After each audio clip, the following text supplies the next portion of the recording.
Hello,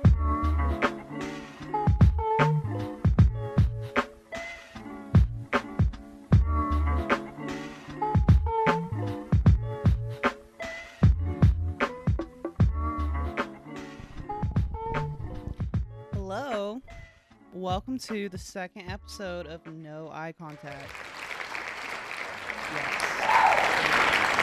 No Eye Contact is filmed in front of a live studio audience.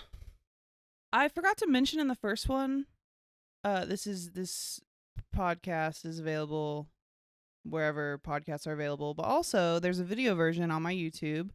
My YouTube is yungcinephile, YUNG cinephile. If you're watching the video version, I'm wearing a skirt today. I don't know if you can tell, but I'm wearing a skirt today. I haven't worn a skirt in years. It's laundry day, and I just didn't feel like wearing pants. Honey's beside me. Don't know how long she'll be here for, but I tried to fix the camera angle so that you could see her. How's it going? How was your week? Are you having a good day? I just got back from Walmart, did a little grocery shopping. My week was fine. I didn't do anything exciting. Hung out with my brother a lot. We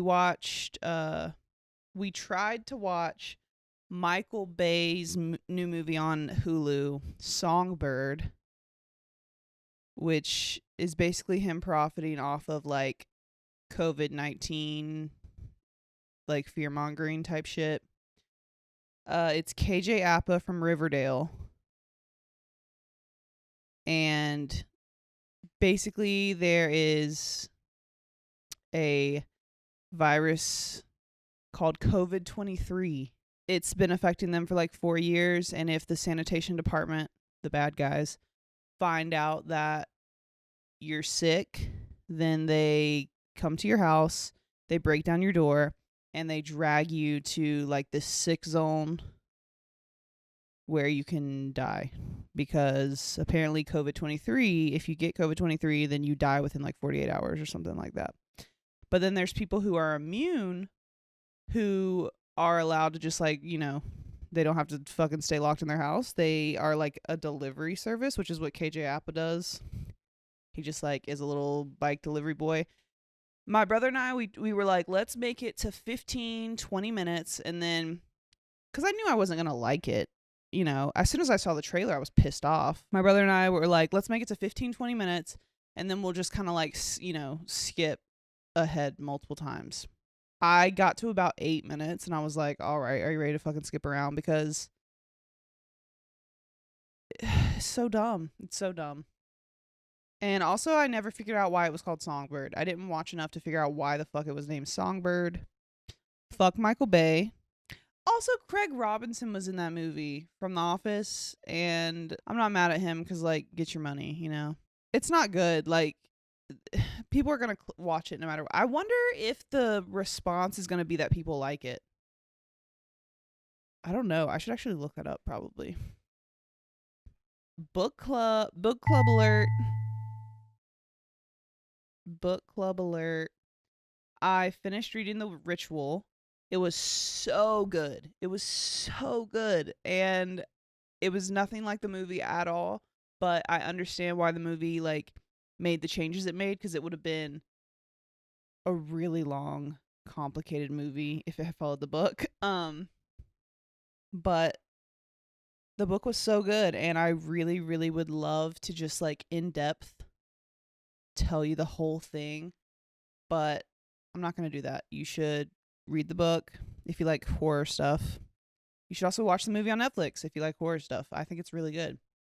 And they both stand alone as like good pieces of media. Do books count as media? I'm going to say yes. What's up, bitch? My brother and I also watched Bad Trip, which is the Eric Andre movie. It's out on Netflix.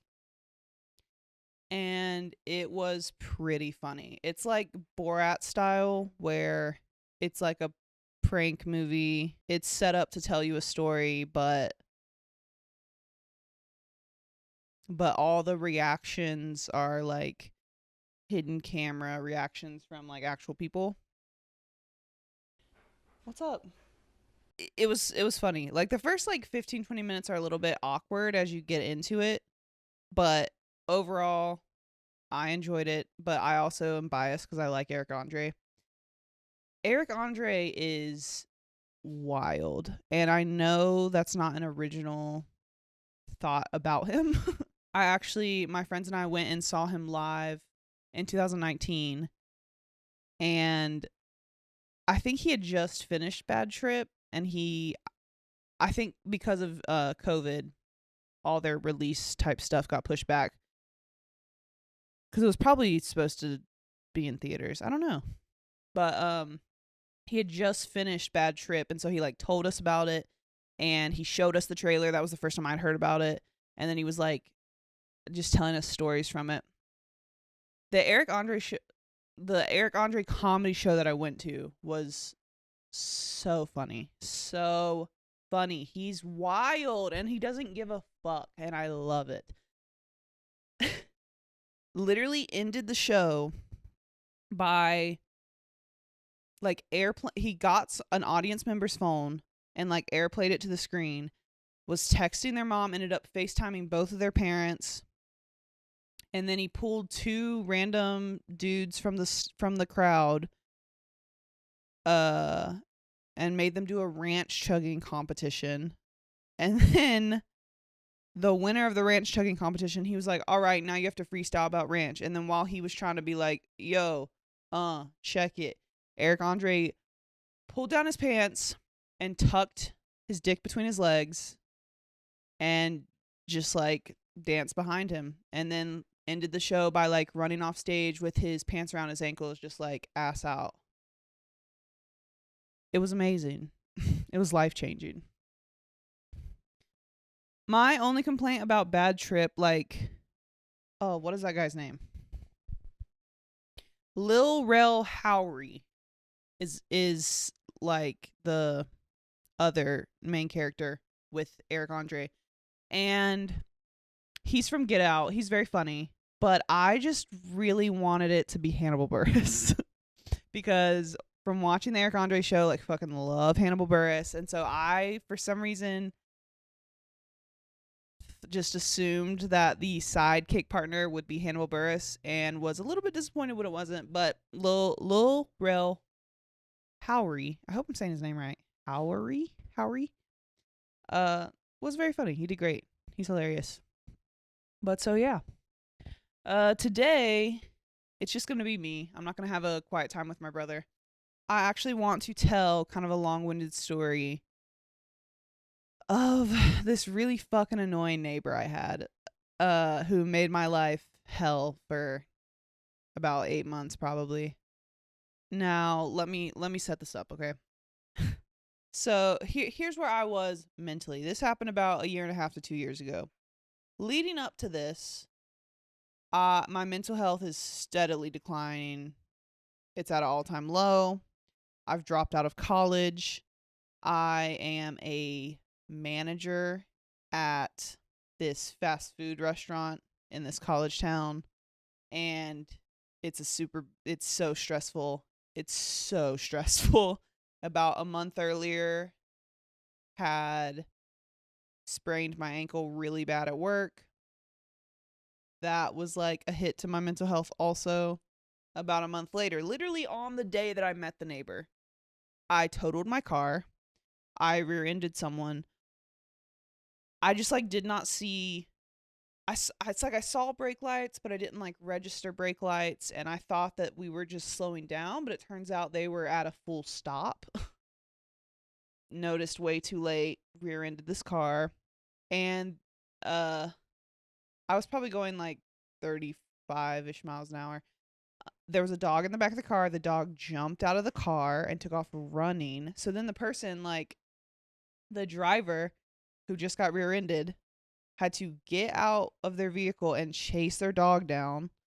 And honestly, their car was fine. Like there was like a little scratch on the bumper, but my car, the front of it like opened up, and the firemen were like, your airbag should have went off. I don't know why your airbag didn't go off. And it was horrible. And I was standing on a very busy road, just fucking sobbing. uh, and it was great. And so my friend Jackson picked me up and took me back to my apartment. And then I remember I had like a full blown panic attack on the phone to my mom, in which my mom was like, "This is so sad. I don't know what to do to help you." And me in my panic attack, sobbing, was like, "Abort me. You should have aborted me. Why can't you abort me now?" Just absolutely ridiculous. Calm down. And then my friend Miranda picked me up and took me to my car. That way I could like get stuff out of it. And then we've just come back from that. And my neighbor is moving in this day. And it's this little old lady. I think she was like 60 something. And her name is Ginger. And she has a therapy dog, which is a golden retriever named Elsa. The apartment that I was in, it was like a really old house that they had turned into about 8 apartments. Her apartment was directly under my apartment. And so as we're like getting the stuff out of my car I just totaled, she comes up and like introduces herself to us. And she has like this whole spiel about how her and the dog have never met a stranger. And like, she seemed really nice. And it was like, okay, cool. Like, at least I know my neighbor's not like a weirdo. Just like a sweet little old lady. Great. And so as she's moving in, she like has boxes in the hallway and stuff. And pretty much the whole time she's moving in and unpacking, which takes her a while, she like has her front door open. So it gets to be where every time I leave or come back to my apartment, I like have to have some type of interaction with her. Yeah. So once I go back to work after totaling my car, I'm in the back and one of my employees comes back there and is like, "Hey, your neighbor's outside." And I'm going, "I'm not friends with any of my neighbors." And so I went out there because I told her where I worked. I went out there and she was like at my place of work, which isn't a big deal because it's like a very popular fast food restaurant up there. So it's just like, "Hey, what's up?" Like, had to hug her. And then she was like, "Oh, like, let me get your number." Something messed up where like I got the wrong number or something. But like before she left, she, or maybe I accidentally gave her the wrong number. I don't remember, but she like wrote down her number again on a piece of paper and like gave it to one of my employees and was like, and had them give it to me. And it was just like, dude, what? It was just kind of like, I'm at work and also like this doesn't matter. Again, not thinking too much about it. So then after that, she starts calling me. And I think the whole time that I lived there, I never answered one of her phone calls or called her back. And I wouldn't respond to most of her text messages. So she would like call me and leave me voicemails being like, "Hey, can you come like help me move this furniture? Can you help me do this thing? Hey, can you come do this thing? Hey, I'm going to make dinner. Like, can you come have dinner with me?" And I don't want to do that. Like, I'll help you a little bit, but it's also like, this isn't my responsibility. But so at first, like I would go help her like move big pieces of furniture or like big boxes. There was one time that my friend Erin came up to pick me up and then we were like going somewhere, like out of town. And she like called and asked me to come move furniture then. And so Erin, like we came down there, but I made sure to tell her like we're leaving town in like 20 minutes. So, and she's like, "Oh, you just have to move this thing." And so we move this thing and then it turns into like, "Also move this thing. Also, can you do this? Can you hang this up? Can you do that?" And it was just like, I gave you a boundary. Why aren't you respecting it? And also, to be honest, the smell of her apartment like made me feel sick. Like it just smelled like dog. Like old lady and dog, and it just was not pleasant. And she would cook a lot, and whatever she would cook did not smell good to me, and so like the whole hallway would smell like it, my apartment would smell like it, and it was just like so annoying. Anyway, she like calls me constantly, and I again never call her back, never answer her phone calls. I don't know why she didn't get the message, but also she didn't get the message about a lot of things. So then, okay, I do remember that we had a conversation where she was like, I think we're kindred spirits or kindred souls. And then she started talking about how like she was in a mental hospital for a little bit, and like that's why she said that we were kindred souls, is because she had like been in a mental hospital. And I was like, oh, what's going on? But she had like pretty extreme social anxiety and like PTSD, depression. Oh, she had a social anxiety disorder. No, she had some kind of disorder that had to do with like social stuff. I don't remember. She had a lot of problems, and I get that, but but it's not my responsibility to, I don't know, I sound like an asshole. I have my own social anxiety shit, okay? And I need my boundaries and I need my space. And I don't want to hang out with you. Okay? Find some people your own age to hang out with, cuz I don't want to hang out with you. And I feel like I made that so clear so many times, but she would not leave me alone. And oh my god. There's just so many like instances coming into my head that it's hard to like sort out also the timeline of it. About a month after she had moved in, a month after I had like totaled my car, and like again my mental health is steadily declining. I'm starting to have like anxiety attacks at work. I'm fucking miserable. I put in my 2 weeks cuz I was like, I can't do this anymore. Like I didn't even have a job lined up. I was like, I got to know there's an end, cuz I'm about to, every day it's like, am I walking out on my shift? Cuz like I'm not okay.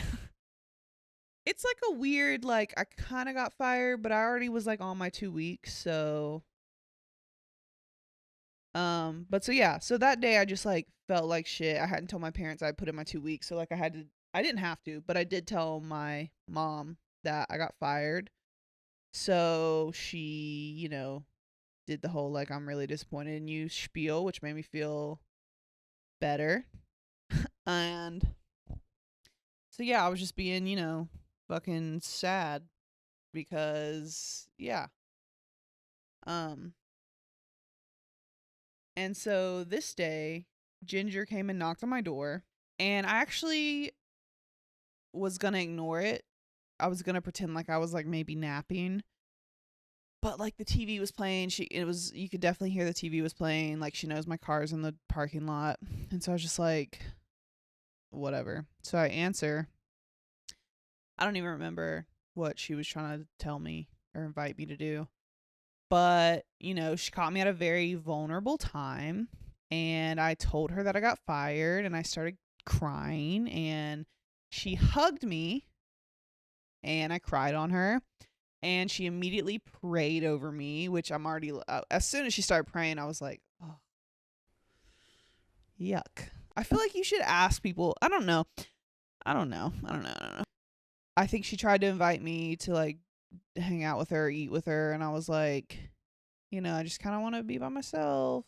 I think in the initial, like when I was crying on her, she said something about like, oh, I'll give you your space, and like I'll check on you every few days.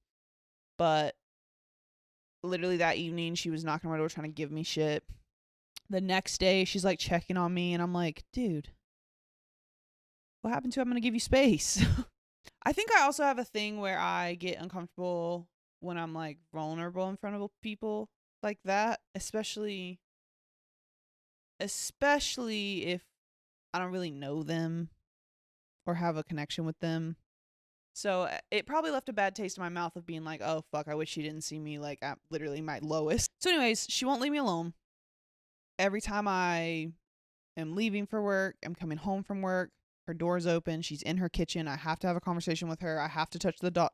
I have to pet the dog, and the dog smells, and the dog like rubs against your legs and like leaves so much hair on your fucking clothes, and then like your hands and your clothes smell like the dog.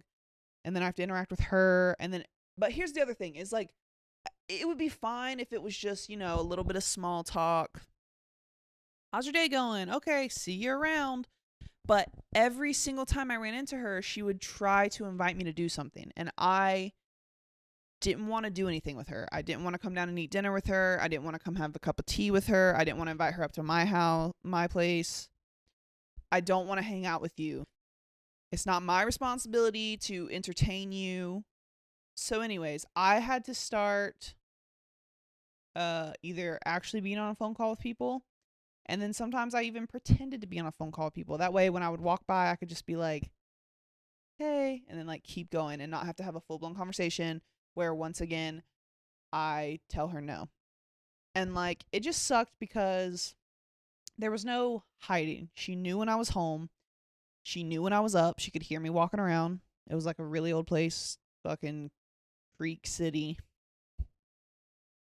And she became friends with another one of our neighbors who was like an older guy. He was like, I think in his late 30s, named Chris. He was kind of a country dude, but he was very kind. He like helped me a few times. Uh One time my car wouldn't start before work, like at 6 in the morning, and he came outside for him to go to work, and I was crying. And I was like, can you give me a ride to work? And then he like looked at my car and he realized it just needed a jump, and so he gave it a jump. And that was it. And I was crying in front of him. I hate that I do that so much to people. She like did the same stuff to him, except he was cool and friendly. And he like that he went and had dinner with her a few times. And he would also help her with stuff. And she would like invite me to dinner with both of them, and it was just like, oh, one time Ginger knocked on my door and told me that she thinks God made us neighbors for a reason. I realized that when Chris would come home, she would open her front door that way. Like when he came in, he kind of like felt pressure to talk to her. And I was like, fuck, that must be what she was doing with me when like every time I would come home, her fucking door was open. And it's just.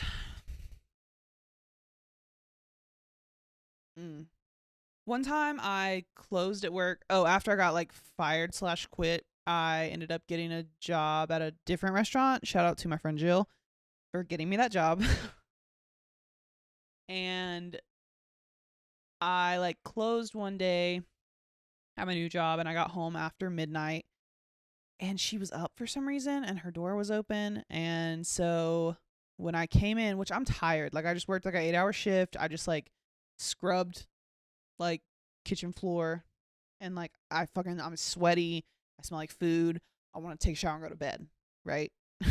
So I'm not expecting her to be up. She is up. And so she starts like talking to me, and she like coerces me into her apartment and sitting down because she has like a long-winded thing she wants to tell me.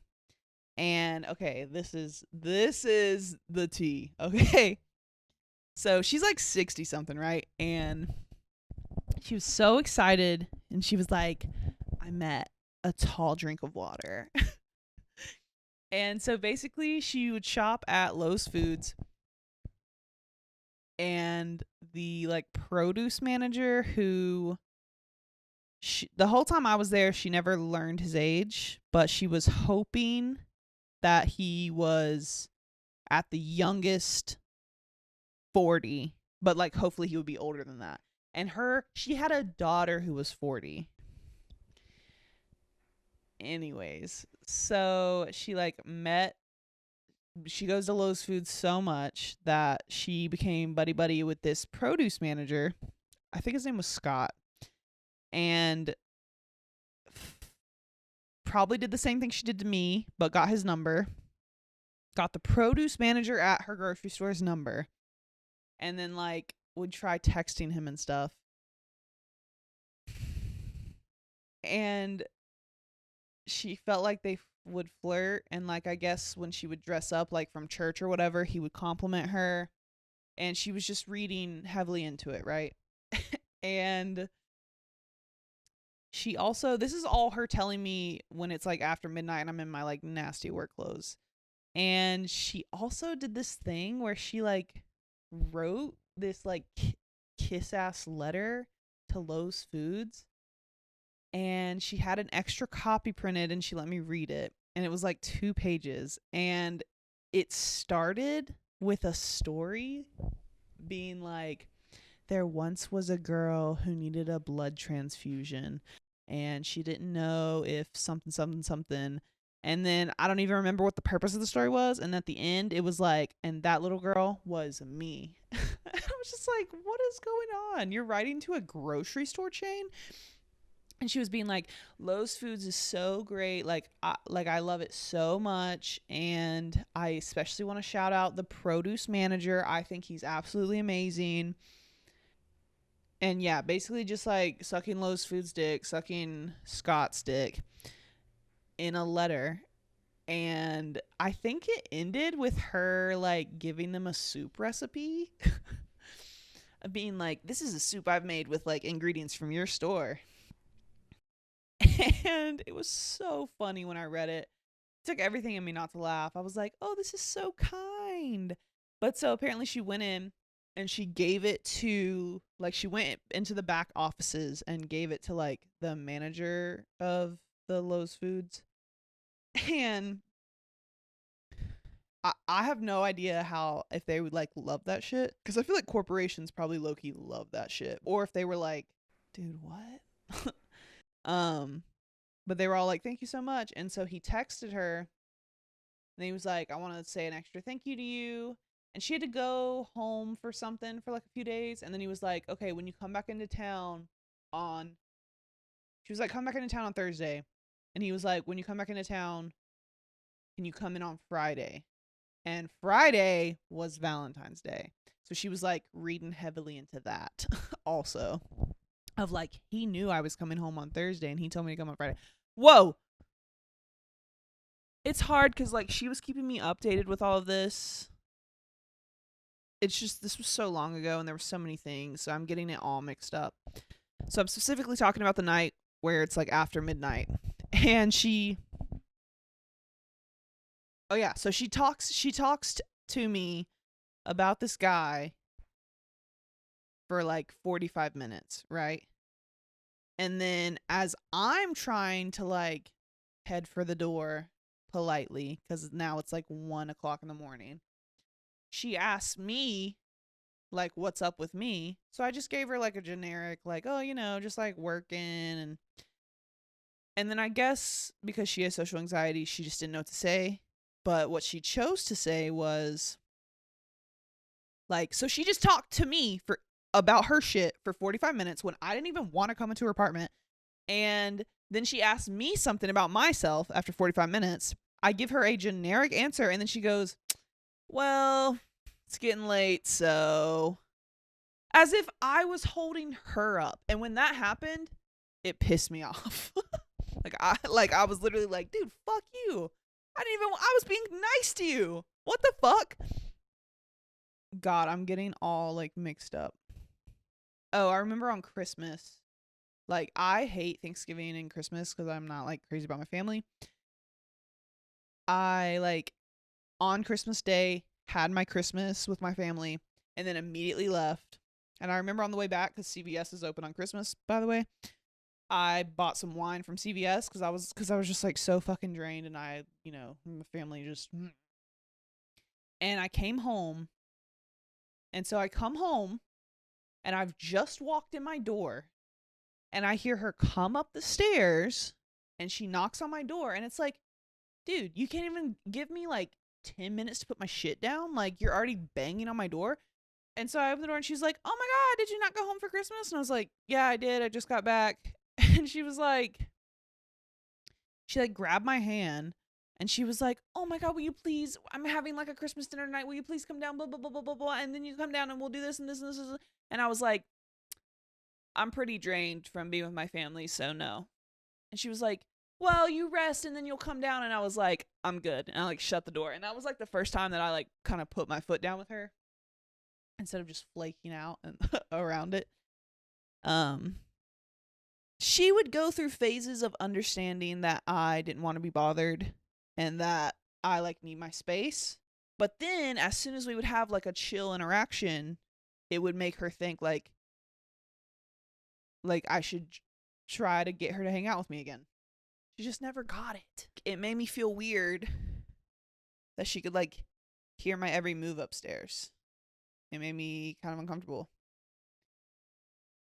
And that she's like watching if my car comes in and out of the parking lot. So with the guy from Lowe's Foods, there was something where she went home and he called her and they talked for like an hour and they talked about like their personal life. And he said that she's like really small and short, that she was like the perfect size. And like he said other couple of things that like could be taken as a compliment or perhaps like flirting, and maybe he was flirting, I have no idea. And then he knew she was coming back on Thursday and he was like coming on Friday, which was Valentine's Day, and to thank her for that letter he gave her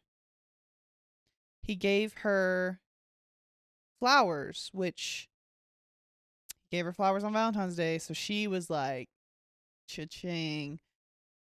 But so she read into that heavily. And she texted him asking him. Actually, I think she told me all of this on that night. She texted him asking him if he wanted to have dinner, and she also in her text message like added something about how, oh my God, it was so weird. Something about how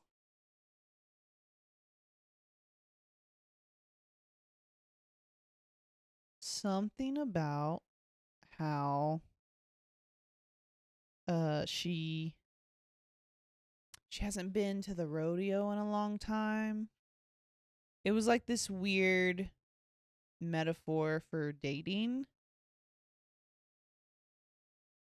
And so she like said that, and then she was also like, will you have dinner with me? And like he like ignored all the other stuff, and all he said was like, yeah, okay, I'll have dinner with you. There was also something weird where like he was supposed to call her, but he didn't call her. According to him, like he did try to call her, but the calls weren't going through. But so she thought he just like wasn't calling her. Which when she was being like, he didn't call me, I'm like, you guys agreed on having a phone call. And like phones work two ways, so why didn't you call him? God, this is probably a really boring story. I'm sorry. There was something weird where like she was at a friend's house and he did call her. And then he was like, and so she answered and he was like, hey, can I come over for a second? And she was like, yeah, okay. And she like fucking raced home from her friend's house. And he showed up. And when he came in, he just like, or maybe he called and he was like, hey, could I come give you a hug? Something about a hug. And he came and hugged her and she said it was like so gentle. And he just like said a lot in that hug. And then they like chatted for like 15 minutes and then he left. And then fuck! Oh, I can't remember. I should have written all this shit down.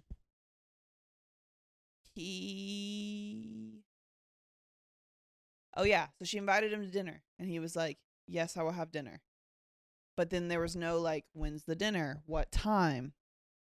And so she's at a point where she's like constantly going to Lowe's Foods just to get a few things, but also to like try to catch him working so that he's forced to have a conversation with her. And there was even a few times that like he wasn't out on the floor and she like made him employees go to the back to get him so that she could talk to him. And I was just like, bruh. And so they agreed on a dinner, and they were like, oh, Friday. And she was like, I'm going to make a turkey dinner. She chose to make a dinner that would take her all day to make, which as soon as she was telling me this, I'm like, you're setting yourself up for disappointment, because he never like fully agreed to the dinner. It was weird because she was too scared to reach out to him. But so like somehow in passing, they like mentioned having a dinner on Friday. So she spends all day making this meal, and then he did not show up. But again, she's too scared to like call or text him and be like, hey, I made dinner. Are you on your way? And then like he might have been like, oh my God, I forgot. Yeah, I'm on my way. But of course she didn't. And then she was like so depressed over that. And there was something where she like went and talked to him after the dinner, and she was like kind of pissed. And he was like, oh my God, I'm so sorry. I totally forgot. Like, I didn't know that we had like decided on a concrete thing. And then so he ended up coming over like a few days later for dessert, and it was whatever. Yeah, I don't know. I think he kind of like started distancing himself from her. I don't know. But so while she was like all excited about this possible relationship she was like starting in her head, she would like come to me and tell me every little interaction they had, and like want to overanalyze it with me. And it was just like, dude, I don't give a fuck. One time she asked if she could show me a dress she was gonna wear, to go to Lowe's Foods to try to catch his eye. And I was like, sure, that's fine. She ended up bringing up like 6 dresses, and or no, she came up in the dress, and then she's like, what do you think? How do I look? And then she's like, oh, I'm going to show you this other dress. She came up 6 different times to show me different dresses. And it's like, I wouldn't mind this fashion show if we were friends, but like, I was just being kind, and I just wanted you to show me one. And like, that's what I'm saying. It's like, you give them an inch and they take a fucking mile. There was one time that she busted in my apartment and was wanting me to like help her do some kind of alterations to her dresses, because she was like trying to make them more form fitting, because again, she's trying to like put on a runway show at Lowe's Foods. And like she was like undressing and shit, and it just made me so uncomfortable. And it was like, you just butt into my house. It was just, and she would bring me food, she would bring me like leftover soup and shit, and I didn't ask for it. I didn't have the heart to tell her that I'm a picky eater and that I'm not going to eat it. And that it also smelled bad. So yeah. It just sucked. It sucked really bad. And it made me way more anxious than I fucking needed to be at like a very anxious time in my life. But I wish I had the text messages. I was saving the text messages to do something like this. And then I, for some reason, was like, it's stupid that I'm holding on to these. And so I like deleted them. I don't think you can pull up old text messages, but like the way she would text was so extra. She would tell you so many details that didn't matter. Okay, I just searched Ginger in my text messages, and I deleted the text messages from Ginger. But all the text messages that I sent to my friends talking shit about Ginger just showed up. And May 16th, 2020, Ginger's in the middle of giving me a fashion show that I didn't ask for, and I'm literally holding in diarrhea.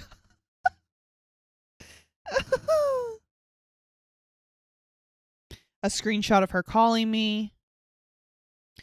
There was one day that she was like, oh, I have a surprise for you.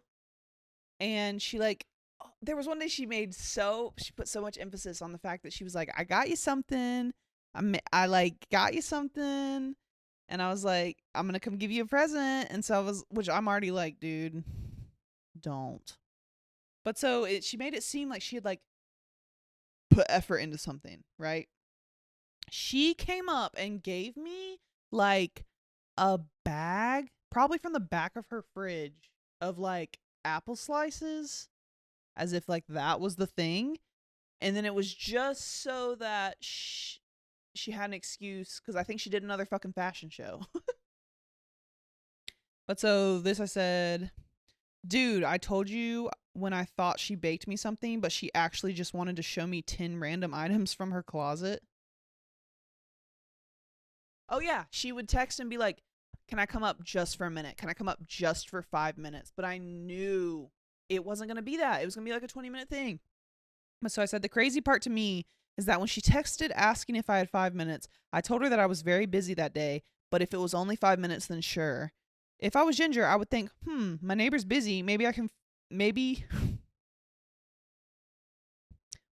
neighbor's busy. Maybe I can force a fashion show upon her another time, since it's not fucking life or death, if I show her these musty clothes from the 90s that I'm just now unpacking. Ginger came up with a dress on, took the dress off, put it on backwards, and had me put those pins in it for sewing, and now she's going back to put on another dress to basically have a fashion show for me.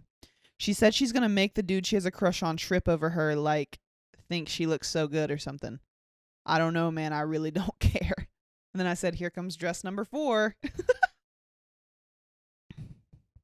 Ginger has started bringing me any cardboard box she can find, meaning even the small ones that I have no use for. Oh yeah, when she found out I was moving, she was being really neighborly and nice and bringing me cardboard boxes, but she was bringing me tiny fucking cardboard boxes. Like, it was literally just an excuse to like make me have an interaction with her. Just had to walk past Ginger and felt like I was noticeably not sober, LMAO. Ginger opens her door and lets the dog out when she sees my neighbor pull up in his truck. I hate it. It's just annoying because she's playing it off like she was just already chilling with the door open and they just happen to run into each other, but I know the truth. Just makes me wonder if she was doing that to me, LMAO, but thank God she doesn't. Oh yeah, she stopped having the door open when I would walk in because she could tell I didn't want to talk to her. She texted me 3 times in a row saying, hi, Ashley, do you have 5 minutes for me to come upstairs? Hi, Ashley, do you have 5 minutes for me to come upstairs? Hi, Ashley, do you have 5 minutes for me to come upstairs? Bitch, no! I don't. Hi, cutie, so hope you're healthy. Have you just gone home? If so, may I inquire as to when you're due back in town? I have a surprise for you. I think that was the surprise where it was literally just like a bag of apples. And I was like, dude. Oh, here's another one. Thank God I sent screenshots to my friends. Good afternoon, Ashley. So hope you're healthy and safe. I've been thinking of you lately and just wanted you to know that I admire you in setting a beautiful, life-giving course of action for yourself. I pray for your every success. You go, girl. Oh, one time she showed me a text message on her phone and she had the like font set to where you can see like 5 words on the screen at a time. And I was like, how do you text such long fucking text messages? Okay, I think this is okay. So I moved like out of the college town back to my hometown, and she let about either a month or 2 months go by because I was like, one day she's gonna call me or text me trying to be buddy long distance. But so she texted me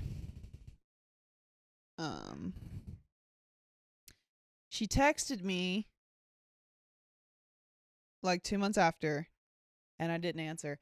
Probably after listening to all this, you're like, wow, you're an asshole. You couldn't just like fake it till you make it with like this little old lady. No, I couldn't. I just couldn't do it. I tried to be nice, and she just did not respect boundaries or space, and this is how it be. But so she said, good morning, Ashley. I've thought of you often, and I've kept your transition to blank in prayer. How is your new venture in real estate appraising faring as well as working with your dad? I hope your family is respecting your space and not overwhelming you. Also, your grandmother's health is weighing on my mind. You didn't give me space, bitch. Regarding my life, didn't ask. Don't give a fuck. I haven't seen Scott since March and don't know what to make of his getting close to me and then pulling away. Admittedly, I'm saddened, but am trying to gain a handle on this. COVID-19 has curtailed my activities. Social isolation is not good for my mental health, so I reach out via the written word. On another topic, my lovely friends Kim and David are engaged, shall marry in Ireland, and have asked me to attend their wedding. I'm going to crochet a stunning wedding wrap / stole for her in case the weather becomes inclement. In the interim, Elsa and I continue to walk these beautiful mountains that we so love. God bless. I did not respond, and that was like at 6 a.m.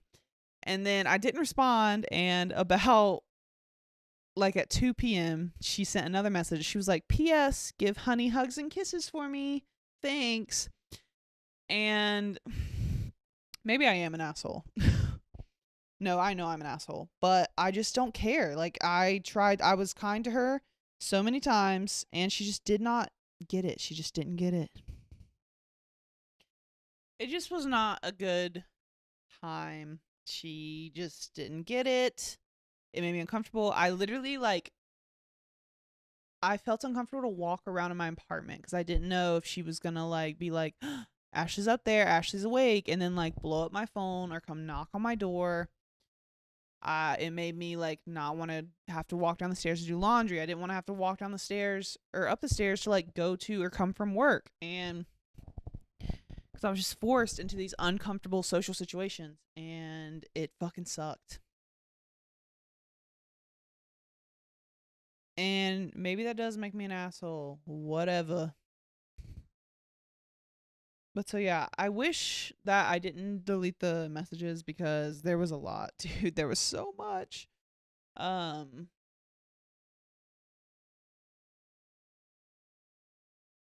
yeah, I'll have to do another podcast where I talk about my experience with working in a restaurant.